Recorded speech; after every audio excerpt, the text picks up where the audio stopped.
Pour factoriser une expression du second degré, il est possible d'utiliser la mise en évidence et ou les produits remarquables. La factorisation se fait donc en deux étapes, la mise en évidence si possible et les produits remarquables ensuite si possible également. Petit rappel sur la mise en évidence, avec trois exemples. Dans le premier exemple, 5x moins 5y, vous devez repérer le facteur commun à tous les termes. Le facteur commun est bien entendu 5 dans ce cas-là. Vous allez donc mettre 5 en évidence et multiplier par des parenthèses dans lesquelles on va retrouver des termes qui permettent, en effectuant une distributivité simple, de retrouver l'expression de départ 5x moins 5y. Il faut donc se poser la question, 5 fois quelle expression donne 5x? C'est 5 fois x qui donnera 5x. Je recopie le signe moins parce que je me pose la question par combien dois-je multiplier 5 pour obtenir moins 5y, c'est par moins y. Vous pouvez vérifier que votre mise en évidence est correcte en effectuant la simple distributivité 5 fois x, 5x et 5 fois moins y, moins 5y, vous retrouvez l'expression de départ. Dans le deuxième exemple, même chose, on va repérer les facteurs communs aux deux termes. Il y a dans chacun des termes une partie numérique des nombres. Pour trouver le facteur commun aux deux nombres, vous devez trouver le PGCD de deux nombres. Le plus grand commun diviseur des deux nombres, de 12 et de 16. Le PGCD de 12 et de 16 est 4. Ensuite, vous regardez les parties littérales qui comprennent donc les lettres. Il y a x carré dans le premier terme et x dans le deuxième terme. Le facteur x apparaît donc au moins une fois dans chacun des termes. Je peux le mettre en évidence. Pour compléter les parenthèses, on se pose la question par combien doit-on multiplier 4x pour obtenir 12x carré? Il faut multiplier par 3 pour avoir le 12 et par x pour avoir le x carré. Ensuite, on se pose la question par combien faut-il multiplier 4x pour obtenir plus 16x? Il faut le multiplier par 4. On a effectué la mise en évidence. Et dans le dernier exemple, le PGCD de 15 et de 27 est 3. Comme ils sont tous les deux négatifs, on peut même mettre en évidence le facteur moins 3. Au niveau des lettres, on peut mettre le facteur x en évidence. On se pose la question, moins 3x doit être multiplié par quelle expression pour trouver moins 15x carré? C'est par 5x. Par combien moins 3x doit-il être multiplié pour trouver moins 27xy? C'est par plus 9y. Vous pouvez vérifier de nouveau en effectuant une simple distributivité, vous retrouverez votre expression initiale.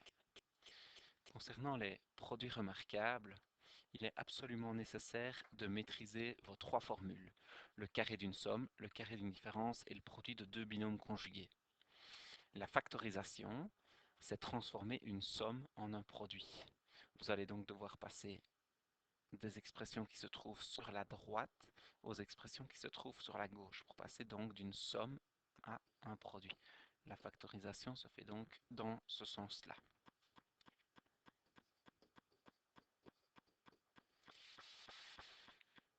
Il y a donc trois formules, trois possibilités. Ce qui est important à savoir, c'est que dans le carré d'une somme et dans le carré d'une différence, vous devrez avoir une expression qui comporte trois termes pour pouvoir la factoriser avec soit a plus b au carré ou bien a moins b au carré. Par contre, le produit de deux binômes conjugués, vous avez une expression qui contient une différence de deux carrés, donc qui contient deux termes. Ce serait important pour la suite. Je continue en vous montrant trois exemples. Il faut donc toujours commencer par la mise en évidence si c'est possible et ensuite appliquer les produits remarquables. Dans le premier cas, dans le premier exemple 10x carré moins 25x, on met en évidence le facteur 5 et le facteur x. J'obtiens alors dans les parenthèses 2x moins 5. Le contenu de ma parenthèse 2x moins 5 est une expression du premier degré. Il n'y a plus d'exposant 2 sur la variable x. Donc la factorisation est terminée. On s'arrête là. Dans le deuxième exemple, je ne sais pas mettre en évidence un facteur numérique commun parce que 16 et 81 n'ont pas de diviseur commun autre que 1. Et au niveau des parties littérales, il y a x carré dans le premier terme, mais il n'y a pas de lettre dans le deuxième, donc je ne sais pas non plus mettre en évidence. Je passe donc à la deuxième étape, les produits remarquables. Puisque c'est une expression qui contient deux termes, comme je vous l'ai dit, il faut regarder la troisième formule, produit de deux binômes conjugués. On doit s'assurer qu'il s'agit bien d'un carré moins un autre carré. Et c'est le cas, puisque 16x carré est le carré de 4x et 81 est le carré de 9. Je vais donc transformer mon expression en allant bien de droite à gauche dans la formule qui se trouve ici. Vous aviez un carré moins un autre carré, qui va devenir un produit de deux parenthèses, une dans laquelle on retrouve une somme et l'autre dans laquelle on retrouve une différence. Pour compléter les parenthèses, il suffit de se poser la question quelle expression élevée au carré donne 16x carré, c'est 4x, et quelle expression élevée au carré donne 81, c'est 9. Et j'ai transformé une somme, ou une différence comme c'est le cas ici, en un produit. J'ai factorisé.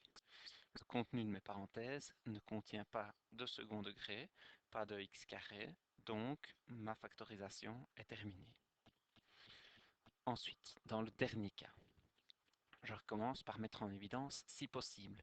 Et c'est possible de mettre en évidence, puisque ce sont tous des nombres pairs, je peux mettre le facteur 2 en évidence.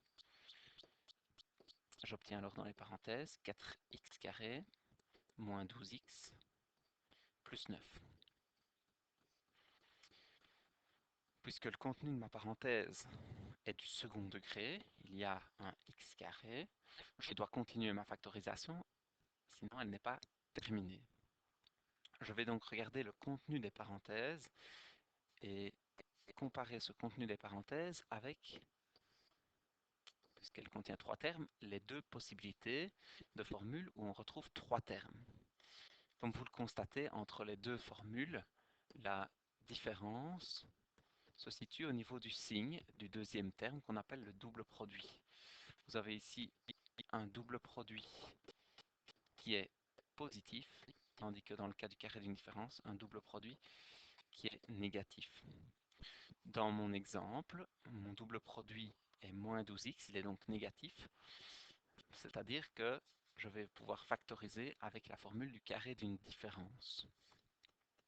Je recopie évidemment le 2, mais par contre, je vais remplacer ma parenthèse par le carré d'une différence. Je prépare donc mes parenthèses avec le carré d'une différence. Pour compléter les parenthèses, comme vous le constatez dans l'exemple, le a carré a été trouvé grâce au premier terme a.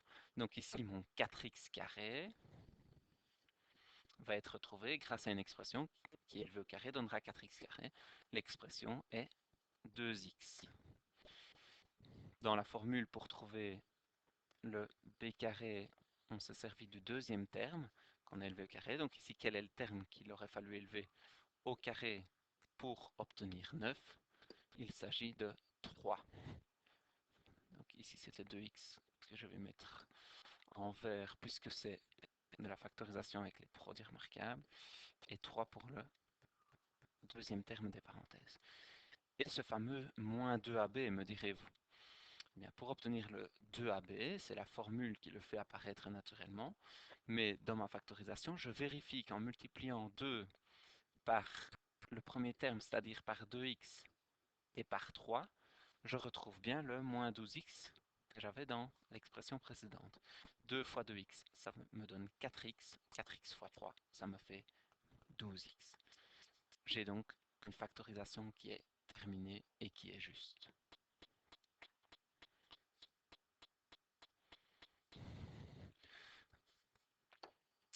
Attention que dans certains cas, la factorisation ne peut pas être totalement effectuée, comme je vous le disais d'ailleurs juste au-dessus. Voici deux nouveaux exemples. Dans le premier exemple, celui de gauche, je peux mettre en évidence, je peux mettre le facteur 4 en évidence. J'ai donc 4 fois 6x carré plus 4x plus 1. Il faut alors regarder si le contenu de ma parenthèse correspond au résultat d'un des produits remarquables. Puisqu'il y a 3 termes et qu'ils sont tous positifs, on pourrait penser à la formule du carré d'une somme. Mais le problème, le double produit est toujours le terme qui n'est pas un carré. Le double produit serait alors le plus 4x. Ce serait le double produit éventuel. L'expression qui est élevée au carré donne 6x carré n'est pas simple à trouver. C'est la racine carrée de 6 fois x. L'expression qui est au carré donne 1 et 1. Mais en vérifiant le double produit, donc je pourrais avoir 4 fois carré d'une somme. 6x carré a été trouvé en faisant racine carrée de 6 fois x. Le carré, l'expression qui est au carré donne 1, c'est 1.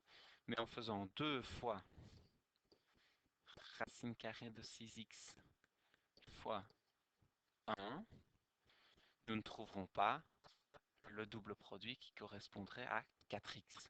Cette factorisation n'est donc pas correcte. Je ne sais pas aller plus loin avec cette méthode-ci. Une autre méthode me permettra d'aller plus loin. Nous ne la verrons pas dans cette vidéo. Dans le deuxième exemple, je ne sais pas mettre en évidence puisqu'il n'y a pas de facteur commun. Et en plus, la formule ne correspond pas à une des réponses des produits remarquables. Je ne sais donc faire aucune factorisation avec ces deux méthodes-ci. Ce n'est pas, comme il est indiqué en bas, parce que nous ne savons pas factoriser avec cette méthode-ci que nous ne saurons pas factoriser l'expression. On utilise une autre méthode qui est appelée la méthode du discriminant.